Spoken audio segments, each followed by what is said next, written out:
Hello, welcome to the podcast again, guys. Today we're going to go over a topic that is pretty broad. It kind of has a broad spectrum to it. There's a lot of talk, and there has been a lot of questions in the media as well as in my practice regarding brain dominance. And a lot of people realize that there's a left and a right hemisphere of the brain, two different sides, and they're sort of responsible for different activities. And you'll hear about people being left brained or being right brained and having different talents. And then if you looked into it a little bit more, you may have read that some of the different disorders, from Asperger's all to autism, and what they can now call on the spectrum or spectrum disorders, some learning disabilities, some real gifts, are people that are sort of stuck within that sort of spectrum and stuck with one side of a more highly functioning brain side. And today I want to go over some of the things we can do to balance our brains, because having an optimally balanced brain is really the best way to go through life. If anyone watched Saturday Night Live last week, Elon Musk was on, and he admitted to having Asperger's. And it was really interesting because, I knew that from a long time ago, just when you listen to him speak, sometimes the lack of expression in his face and the sort of monotonal voice, and the fact that he's, one of our geniuses right now in certain areas, of course, all kind of lends itself to that kind of description. And that, that's wonderful that it's worked out for him. But people with more severe versions of what he have a lot of social issues, relationship problems, and they're really stuck on, more of a left brain type of thing. But the first thing to know is that a healthy brain should be able to communicate from left to right. We should be able to use both sides of our brain in concert or back and forth very quickly. And in the two hemispheres, they're connected by a tissue called the corpus callosum. It's basically a network of connectors that take all that data from the left and the right and correlate it very quickly. For example, if you look at something that you're familiar with, you recognize it with one side of the brain, and then the other side of the brain attaches a name to it, so then you can say what it is. And disruptions in that tissue can occur from trauma, heavy metal toxicity, and relatively bizarre things. There are some things we still don't understand. Many people have claimed that drugs, vaccinations have caused damage and collection of materials within that corpus callosum, sort of blocking the ability. And that could happen even in utero, like as a baby's being developed.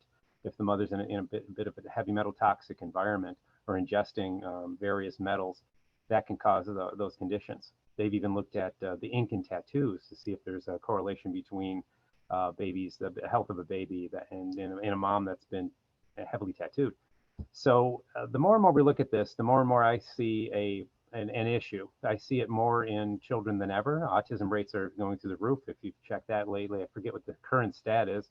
Every couple of years, it goes up in prevalence, it appears. It used to be, one in like 100,000 kids, and then it became 1 in 300 kids. And I believe it's under that by a significant amount right now. I didn't check the exact data on that, but it's really, really prevalent. And these kids, they struggle in the beginning, and then there's a lot of programs, a lot of things like what I'm going to talk about today to help your child balance their brain out. And that's just, the child side. There's also issues as we age, or if we're in trauma, brain trauma, emotional trauma can cause us to lock up in one side. And also different environments can sort of foster one side. If you're around a group of people that really value art and creativity, you may develop that side of the brain a little quicker than the other and ignore the other side. And whatever you don't use, you lose. And the same might be true if you grew up in a family of right-brained, left-brained people that are a little more analytical, engineers, math. If that's more valued, you may use that side of the brain heavier and develop that even more.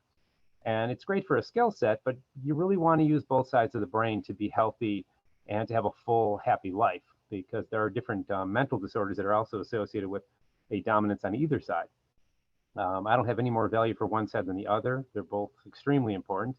I had a patient not that long ago, and she was talking. She's an artist, extremely creative, not real good with time, a lot of late for her appointments, that kind of stuff. Wonderful person. I always forgave her for that.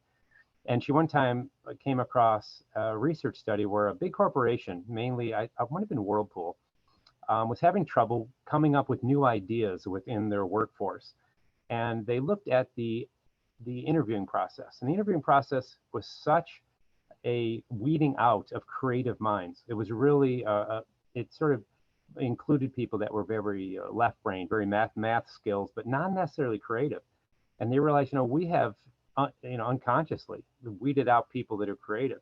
And they changed that process, brought in more creative people, and all of a sudden their whole business started to function at a higher level because they had people that can put rockets on the moon, basically, and they had people that could, come up with brand new ideas. And you put these people in the room together, and you really have an optimal functioning environment. And that would be what your brain should be. That room where they brought the artists and the mathematicians together is how your brain should function. And think of how great products would be if you had the creativity aspect to bring the product up, and then you had the actual skills to do the math and science to make that product actually function in the real world. And that would be an example of a good brain, right? So let's get started. There's 100 billion neurons in your brain, and there's 100 trillion connections. And when we learn, we make more connections. The neural connections that we make is what learning really is. And I remember in my childhood, I had a professor, and I remember I befriended him a bit. And I one time said, how much of what I'm learning I'm actually going to use in the real world? And he said, about probably 10% if you're lucky. And I thought, well, that's terrible. I'm spending all this time and money in school and college, and I'm going to use 10%. And he said, well, that's not what you're here for. You're here to learn how to learn.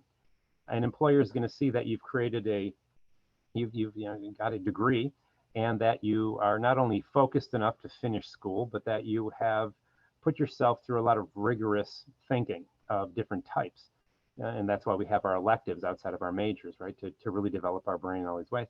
And those were neural connections that can lend themselves to other material that is similar. So we can assimilate, well, that is a lot like something else I know. And since I know that so well, I can sort of plug this in and get started. And that made us, in a sense, smarter because we had more neural connections. A child doesn't have many. They have instinctual ones, they have ones that, and they have all this potential, all this, open space for all these neural connections to be created, and they process them way faster than we do as adults, but they don't have a lot yet. So as we put those neural connections together, we want to be in a healthy environment. And if you follow these podcasts, I harp about diet, exercise. There's now pretty good data that gluten, dairy products, which carries the protein casein, and sugar are really detrimental to neural connections. And they cause such physiological shifts and such a struggle digestively that the energy of thought is actually put into the energy of trying to break this food down in our bloodstream, sometimes by our immune system.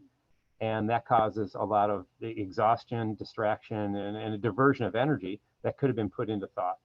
So, everyone's diet should be as clean as possible. I can go on about that forever. But first off, there's a great book. It's called Disconnected Kids, written a little while ago, but it's still pertinent because he was so far ahead of his time.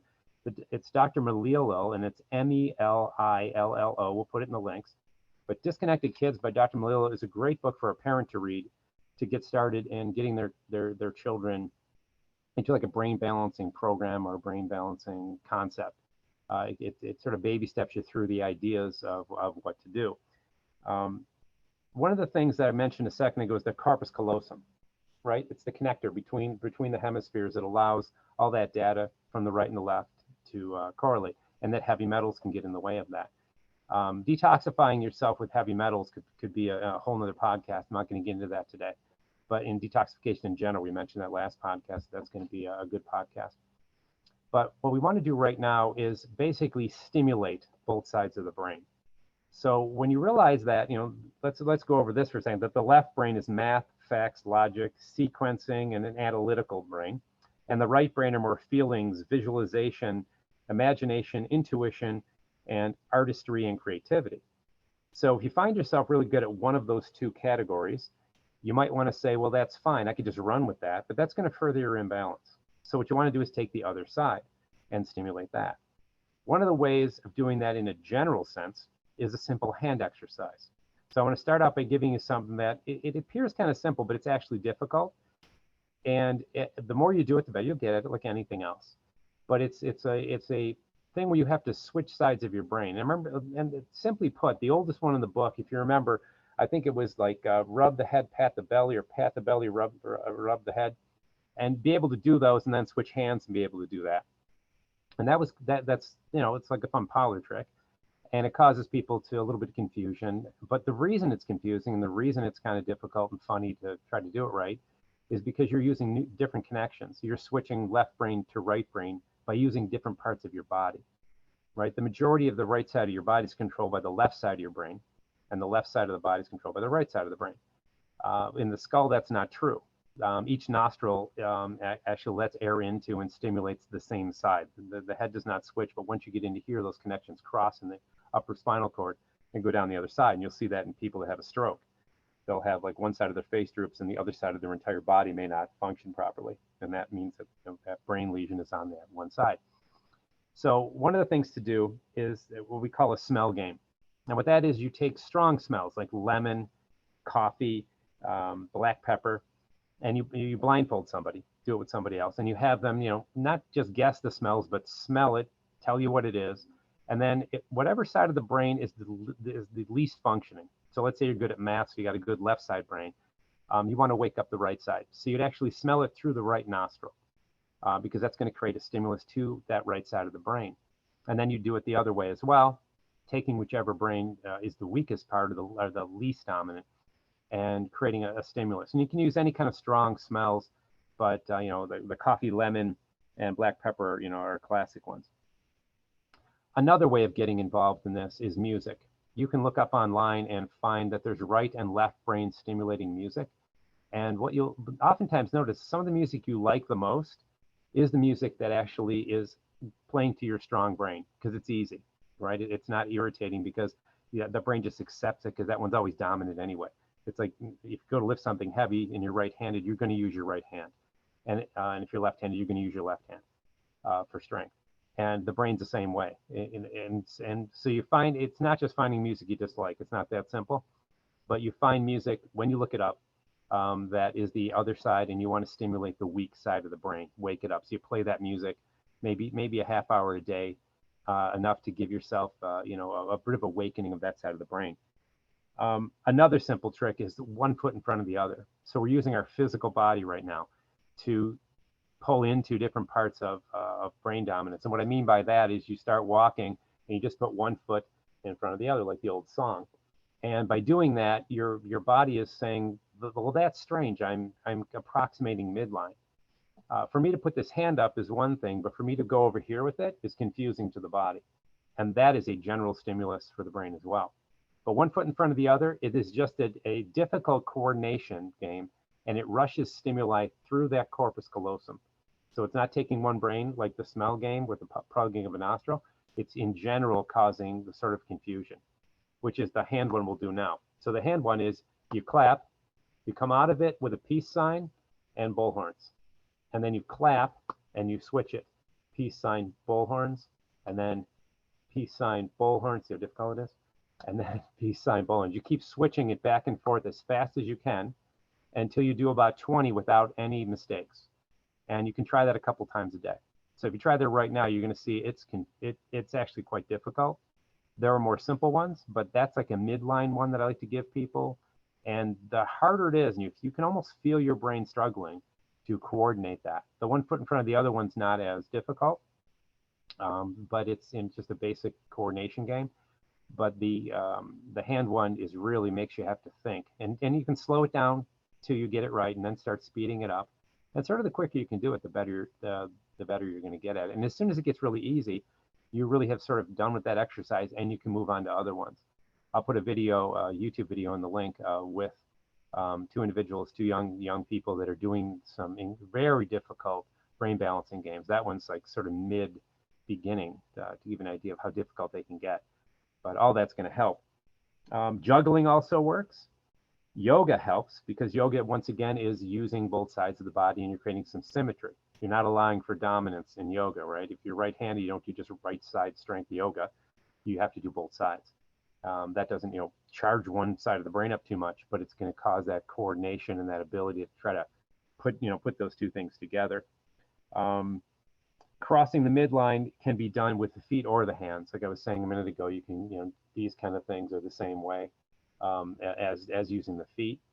Another one is to actually have an agility ladder. If you don't know what that is, that's basically a series of rungs. It looks like a ladder that someone laid on the ground, usually made out of like plastic and like seatbelt material. And you can step in and out of that as quick as possible and do different scenarios. You might take 2 steps outside, 2 steps in the middle, 2 steps to the other side, and then move up to the next one and do that. Agility ladders are used for just what you think they are, agility in football and in sports and in personal training, to work on foot speed and coordination. So when people are playing a sport, they're not falling down. But in this case, we're using that to coordinate the brain so the brain doesn't have a dominance. Most people are not just left or right-handed, but they're left or right-footed. Most people are right-footed. So means they stand on their left leg and they kick, or are more balanced on their right leg. They can use the right leg with more articulation, even though they're balancing on their left. And switching that up is another brain balancing game. You can just say, okay, which one do I want to kick with? Do the other side. Just making it a little more difficult to kick or to balance. I'm very right-legged, so I balance on my left really well, and to switch that. And when I studied martial arts, I became proficient enough where I forgot which leg I used to be better at. I did so many kicks with my left side. My right and left were equally as skilled, and that worked out really well.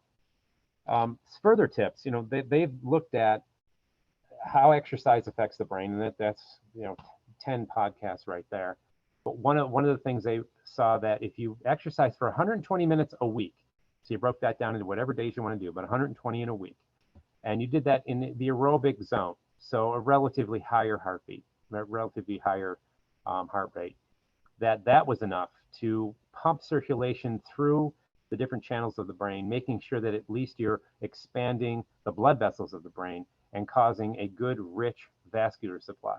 As many of you know, if you watch the podcast, I've talked about how arterioles and venules, the small arteries and the small veins, actually expand in size, in diameter, and can get blood to and from tissue faster once you've exercised. That's one of the ways we get in shape, is to have better vascular system. It's not just better lungs and heart, and better muscles. It's actually the diameter of the small arteries and veins that can get that blood, so oxygen and carbon dioxide and lactic acid, everything else, in and out of that tissue very rapidly, so that person can continue to do the exercise they need to do. So exercise not only affects the muscles, it's actually pumping blood through the brain. I remember reading years ago that the idea of that bookworm, that old personality that was a little non-physical person that was the smartest person, actually was not true at all. That the more physical people oftentimes were also the people that had a little more skills in the classroom, and that if you took kids that were inactive and you got them moving, they did a lot better, especially boys, because they tend to be a little more physical. Obviously, sleep, eating the rainbow, I've said before, right? Getting all those phytonutrients and pigments in your body, and making sure that you're doing things that are new and challenging. My oldest patient was 101. I've mentioned him before. And when I asked him a couple times, what's the secret? Because people always asked him when he got into his 90s, like, how are you doing this? How are you pulling this off? He said he was never afraid to make an ass of himself, which I thought was awesome, right? I mean, he was 101. And what he meant by that, he wasn't afraid to do something he wasn't good at. He didn't want to sit in a big chair and act like this wise old being that everybody should just, be so enamored with. He was right out there skateboarding with kids in his 70s. He wiped out a few times. He healed. He didn't do outrageous, dangerous things. Well, in his childhood, he did actually. But when he got a little bit age appropriate, but not too much, right? He didn't overdo it. He didn't get too sedentary. He stayed thin, so his joints lasted him a long time. But he definitely was into trying new things. He came to me as a chiropractor at 86 years old. Never been to a chiropractor before, and I gave him a couple books to read because he wasn't real computer savvy. He soon became more computer savvy. It's amazing. But he read a few books and said, well, this is the darndest thing. I wish I'd known about this years ago. And I thought, me too. It'd be great to work on you. And he came in without any neck pain, just couldn't move his neck properly, had some memory loss issues. And so we did a lot of body stim on parts of his body that would link themselves to the side of the brain that wasn't functioning as well. Right. So as a chiropractor, one of the things we get into is if someone comes in for brain dominance, most people come in for back pain, headaches, and all kinds of stuff after that. But a few patients will come in when they read about that there's a link that a chiropractor should be part of the program when it comes to brain dominance. And we'll bring kids in there and we'll find, okay, they have a really sleepy kind of right brain. So we're going to stimulate the left side of their body, right? So, I mean, adjustments are about putting range of motion and positioning the vertebra, but then you can also use a lot of techniques that are just plain stimulating. Just squeezing somebody's foot on the right is going to wake up the left side of their brain. So what we do is I will do whatever adjustments need to be done, and then towards that's a quarter of the visit. Then the rest of the visit is about stimulating that one side of the body, and the same side of the skull, but the opposite side of the body, like we said earlier. And I'll send the parent home with some the smell game and a couple of the hand peace sign bullhorn thing we did, and play with that, and then watch a few videos. So we try to get the body to like we're gonna play, like you're gonna play the games that I gave you today. Hopefully, we can do the stimulus on you in the office. It's kind of neat because it's nice and deep. So one of the things, and with the smell game, you would put it in the nostril. I don't know if I mentioned this. You put it in the nostril that is on the same side where the weakness is, or the lack of dominance, right? So if you have great math skills, you want to wake up the right side of your brain. It means the left side's probably working fine. And you put it through the right nostril and get that right brain to be woken up. So like I said, this subject can go on forever, but understand for homework, I think what I want everyone to do is understand the brain dominance. There's arguments about the left and the right brain a little bit, but there's no argument that different parts of the brain control different functions. Everyone kind of accepts that, and not everyone knows that anatomically, but that there's cerebral images, and cerebral, our thinking and our functions are definitely on different sides of the brain.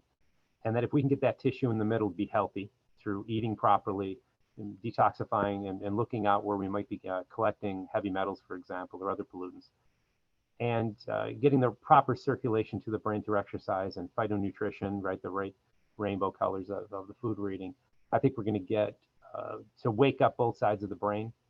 So the massive topic here, feel free to look in the links at what we're going to put in there. But Dr. Melillo has a bunch of books, and there's other topics about the brain gym. But doing new challenging things to yourself, I think is crucial. And then waking up the proper side of your brain, I should say. Okay, so hey, if you like these videos, feel free to give them a thumbs up, subscribe, share them with other people. Any parents that are struggling with some learning disabilities or kids, let them go over this video, and it'll whet their appetite a little bit to try to look into all the resources out there. A lot of people just think it's more a pharmaceutical thing, which it's not my thing at all. I'm here to give you natural answers, clean, healthy answers to your health issues. Okay, so thanks for joining in today, and we'll see you next week. Take care.